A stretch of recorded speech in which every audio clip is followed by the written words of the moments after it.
Hindi JRF master class में आप सभी का पुनः स्वागत है। मैं विकास कुमार यादव। आज हम यूजीसी नेट जेआरएफ का जो हमारा एग्ज़ाम है दिसंबर 2025, इस एग्ज़ाम में अभी जो हम सीरीज चला रहे हैं उसमें रामचंद्र शुक्ल जी का हिंदी साहित्य का इतिहास जो 1929 ईस्वी में प्रकाशित हुआ था, उसका वीर गाथा काल जिसकी समय सीमा 1050 से लेकर 1375 ईस्वी तक है, उसमें फुटकल रचनाएं आज हम देखेंगे। अमीर खुसरो, ठीक है। आज हम क्या देखेंगे? आज का हमारा टॉपिक है अमीर खुसरो। अमीर खुसरो से भी प्रश्न अक्सर पूछे जाते हैं। देखिए, फुटकल रचनाएं क्या है पहले समझ लेते हैं। वीर गाथा काल के समाप्त होते होते हमें जनता की बहुत कुछ असली बोलचाल और उसके बीच कहे सुने जाने वाले पद्यों की भाषा के बहुत कुछ असली रूप का पता चलता है। जब वीर गाथा काल जब समाप्त होता है, उस समय जो जनता की आम बोलचाल की भाषा थी, उसकी कुछ रचनाओं का हमें पता चलता है, ठीक। पता देने वाले दिल्ली दिल्ली के खुसरो मियाँ और तिरहुत के विद्यापति, ठीक। इसका मतलब क्या हुआ कि जो दिल्ली में अमीर खुसरो थे और विद्यापति दोनों आम बोलचाल की भाषा में भी रचना करने लगे थे, ठीक। इनके पहले जो कुछ संदिग्ध सामग्री मिलती है, उस पर प्राकृत की रूढ़ियों का थोड़ा या बहुत प्रभाव अवश्य पाया जाता है। लिखित साहित्य के रूप में ठीक बोलचाल की भाषा या जनसाधारण के बीच कहे सुने जाने वाले गीत, पद्य आदि रक्षित रखने की ओर मानो किसी का ध्यान ही नहीं था, ठीक है ना। जैसे पुराने चावल ही बड़े आदमियों को खाने के योग्य समझा जाता है, वैसे ही अपने समय से कुछ पुरानी पड़ी हुई परंपरा के गौरव से युक्त भाषा ही पुस्तक रचने वालों के व्यवहार योग्य समझी जाती थी। इसका मतलब क्या हुआ कि विद्यापति और अमीर खुसरो के पहले जो पुरानी प्राकृत की रूढ़ियों में जो बद्ध भाषा थी, उसमें ही रचनाएं संग्रहित की जाती थी, परंतु इन्होंने आम बोलचाल की भाषा में रचनाएं की और उसको संग्रहित किया। पश्चिम की बोलचाल,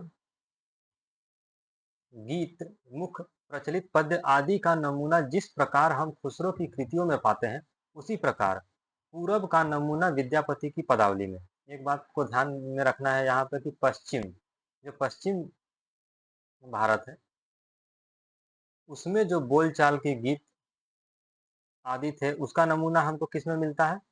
खुसरो में, ठीक है। खुसरो की रचनाओं में। और पूरब पूरब में कौन थे? विद्यापति। बस इतना याद रखना है कि पूरब में विद्यापति थे और पश्चिम में अमीर खुसरो जी। ये दोनों बातों को ध्यान में रखना है। उसके पीछे फिर भक्ति काल के कवियों ने प्रचलित देश भाषा और साहित्य के बीच पूरा पूरा सामंजस्य घटित कर दिया। अब आगे चलते हैं। यहाँ तक बात समझ में आ गई कि विद्यापति और खुसरो ने ही लगभग पहले आम बोलचाल की भाषा में रचनाएं करने का आरंभ किया था।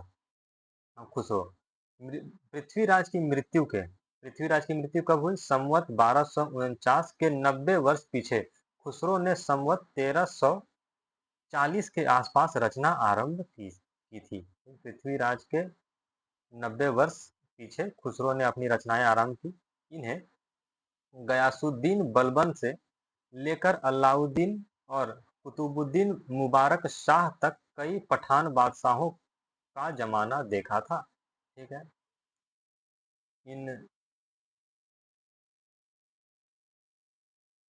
प्रमुख जो राजा हुए उसके काल में अमीर खुसरो थे। ये इसका कहने का मतलब ये है। ये फारसी के बहुत अच्छे ग्रंथकार और अपने समय के नामी कवि थे। इनकी मृत्यु संवत 1389 में हुई थी। ये बड़े ही विनोद मिलनसार सहृदय थे। इसी से जनता की सब बातों में पूरा योग देना चाहते थे। जिस ढंग के दोहे, तुकबंदियाँ और पहेलियाँ आदि साधारण जनता की बोलचाल में इन्हें प्रचलित मिले, उसी ढंग के पद्य, पहेलियाँ आदि कहने की उत्कंठा इन्हें भी हुई। इनकी पहेलियाँ और मुकरियाँ प्रसिद्ध हैं। आपने जाना देखा ही होगा कि खुसरो की पहेलियाँ और मुकरियाँ इन्हीं से एग्जाम में अक्सर दे देता है। एक पहेली दे देगा और पूछेगा उसका अर्थ, मुकरियाँ दे देगा। इनमें उक्ति वैचित्र की प्रधानता थी, यद्यपि कुछ रसीले गीत और दोहे भी इन्होंने कहे हैं। यहाँ इस बात की ओर ध्यान दिला देना आवश्यक प्रतीत होता है कि काव्य भाषा का ढांचा अधिकतर सौर सैनी या पुरानी ब्रज भाषा का ही बहुत काल से चला आता था। अतः जिन पश्चिमी प्रदेशों की बोलचाल होती थी, खड़ी मतलब कि खड़ी बोली होती थी, उनमें भी जनता के बीच प्रचलित पद्यों, तुकबंदियों आदि की भाषा ब्रज भाषा की ओर झुकी हुई रहती थी। अभी भी यह बात पाई जाती है। इसी से खुसरो की हिंदी रचनाओं में भी दो प्रकार की भाषा पाई जाती है। ठीक? ठेठ खड़ी बोलचाल पहेलियां, मुकरिया और दो सुखनों में ही मिलती है, यद्यपि उन्होंने कहीं कहीं ब्रज भाषा की झलक है। ठीक है, दो प्रकार की भाषा, एक जो आम बोलचाल की भाषा है उस वो किसमें उन्होंने प्रयोग किया, तो पहेलियां, मुकरिया और दो सुखने आदि में। पर गीत और दोहों की भाषा ब्रज या प्रमुख प्रचलित काव्य भाषा है। इन दोनों बातों को याद रखना, एग्जाम में ऐसे पूछ सकता है कि खुसरो जी ने खड़ी बोली का इस्तेमाल कहाँ पर किया, तो पहेलियां, मुकरियां, दो सुखने। ठीक है, कहाँ पर किया, तो पहेलियां, मुकरियां, दो सुखने, इसमें इन्होंने खड़ी ठेठ खड़ी बोली बोलचाल की भाषा और गीत और दोहों में ब्रज भाषा का प्रयोग किया।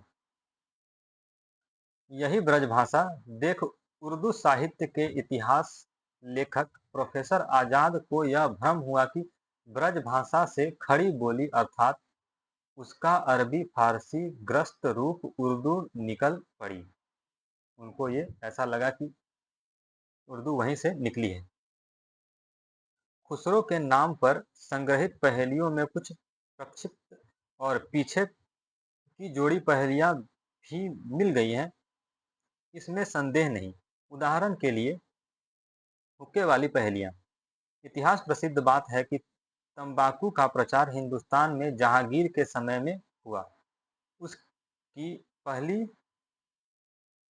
थोड़ा सा जूम कर लेते हैं, अब ठीक से नजर आ रहा होगा। ठीक है, उसकी पहली गोदाम अंग्रेजों की सूरत वाली कोठी, जिससे तंबाकू का नाम ही सुरती या सूरती पड़ गया। इस मतलब कि यहाँ पर आपको थोड़ा सा इतिहास बता देते हैं कि जो भारत में तंबाकू का प्रयोग होता है उसको सुरती भी कहते हैं। तो सुरती क्यों कहते हैं, क्योंकि तंबाकू जब विदेशों से यहाँ पर आया सबसे पहली बार तो वो सूरत, जो कि गुजरात में है, वहाँ की कोठियों में रखा गया, इसलिए उसको उसका नाम सुरती या सूरती पड़ गया। इसी प्रकार भाषा के संबंध में भी संदेह किया जा सकता है कि वह दीर्घ मुख परंपरा के बीच कुछ बदल गई होंगी।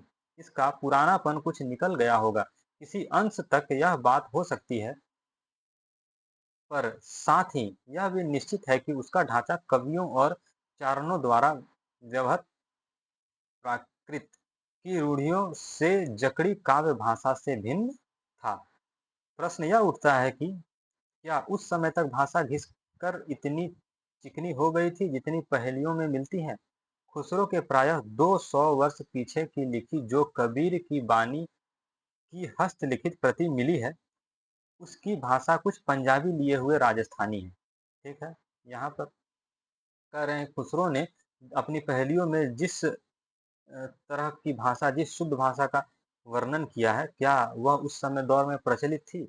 और यहाँ पर बताया जा रहा है कि 200 उस खुसरो के 200 वर्ष के बाद, पीछे मतलब कि बाद में, जो कबीर ने अब की जो बानी थी उसकी हस्तलिखित जो कृति मिलती है उसमें पंजाबी, ठीक है, उसकी भाषा क्या थी, पंजाबी लिए हुए राजस्थानी अधिक है। जैसे सप्तमी विभक्ति के रूप में ई, ठीक है, धरी घर में चला, समया के स्थान पर चलिया, चल्या, समाई, समाइया, उनाई, आई के स्थान पर उन, मिवी आई, झुकी आई इत्यादि। यह बात कुछ उलझन की अवश्य है, पर विचार करने पर यह अनुमान दृढ़ हो जाता है कि खुसरो के समय में इट, बसित आदि रूप। इट मतलब क्या होता है? इष्ट। बसित मतलब विशिष्ट।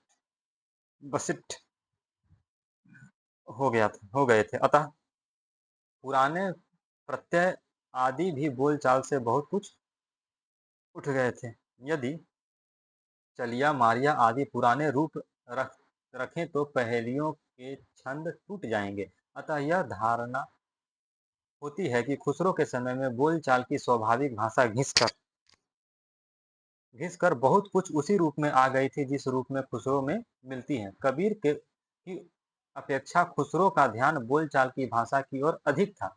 उसी प्रकार जैसे अंग्रेजों का ध्यान बोलचाल की भाषा की ओर अधिक रहता है। खुसरो का लक्ष्य जनता का मनोरंजन था। खुसरो का लक्ष्य क्या था? खुसरो किस लिए रचना करते थे? वो जनता के मनोरंजन के लिए रचना करते थे। पर कबीर धर्मोपदेशक थे। कबीर और खुसरो में सबसे प्रमुख अंतर क्या है? तो खुसरो वो जनता का मनोरंजन करने के लिए रचना करते थे और कबीर धर्मोपदेशक, धर्म का उपदेश देने के लिए। अतः उनकी बानी पोथियों की भाषा का सहारा कुछ न कुछ खुसरो की अपेक्षा अधिक लिए हुए है। नीचे नीचे खुसरो की कुछ पहेलियां, दोहे और गीत दिए जाते हैं। ठीक है, ये है उनकी पहेलियां। एक थाल मोती से भरा, सबके सिर पर औंधा धरा, चारों ओर वह थाली फिरे, मोती उससे एक ना गिरे। तो इस पहेली का क्या अर्थ हुआ? इस पहेली का अर्थ हुआ आकाश। कैसे आकाश होगा? तो एक थाल मोती से भरा। मोती से भरा मतलब कि एक थाल है मोती से भरा। यहाँ पर आकाश में जो सितारे दिखते हैं ना रात में, उसकी बात की जा रही है। सबके सिर पर औंधा धरा, मतलब सबके सिर के ऊपर ही होता है। चारों ओर वह थाली फिरी, मोती उससे एक ना गिरी। कभी मोती उससे मतलब सितारा टूटकर आसमान से कभी नीचे गिरता है, वही वही उसकी ओर संकेत किया गया। एक और देखिए। एक नार ने अचरज किया, सांप मार पिंजड़े में दिया, जो जो सांप ताल को खाए, सूखे ताल सांप मर जाए। मतलब कि दिया बत्ती। इसका आंसर क्या होगा? दिया बत्ती। दिया बत्ती क्यों होगा? यहाँ पर दिया है, एक नार ने अचरज किया, सांप मार पिंजड़े में दिया, जो जो सांप ताल को खाए। मतलब ये जो दिया में जो हम बाती देते हैं वो रुई की होती है, उसको सांप का प्रतीक बताया गया है। और जो जो सांप ताल को खाए, जैसे कि जैसे जैसे दिया जलता है तो वो तेल क्या होता है? सूखते जाता है। सूखे ताल सांप मर जाए, मतलब जैसे ही दिया का तेल खत्म होता है, सांप सूख वो बत्ती सूख जाती है तो दिया बुझ जाता है। इसीलिए इस पहेली का अर्थ होगा दिया बत्ती। उसके बाद है, एक नार दो को ले बैठी, टेढ़ी होके बिल में बैठी, जिसके बैठे उसे सुहाए, खुसरो उसके बल बल जाए। ये पैजामा, जो हम पैजामा पहनते हैं ना, इसका अर्थ हुआ पैजामा। ठीक। अर्थ तो इसको बूझेगा, मुंह देखो तो सूझेगा। इसका क्या होगा? दर्पण। ठीक? ये ये सब एग्जाम में पूछे जाते हैं। खुसरो की पहेलियां दे देगा और उसके अर्थ पूछे जाएंगे। ठीक? यहाँ तक में खुसरो समाप्त हुए। अब अगले दिन हम क्या पढ़ेंगे? विद्यापति। आज हमने खुसरो को पढ़ा, अब अगले दिन हम विद्यापति को पढ़ेंगे। ठीक है।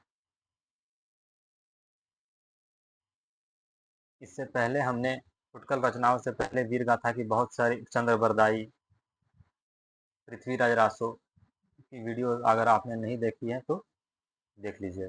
मिलते हैं नेक्स्ट क्लास में, तब तक के लिए शुभ रात्रि।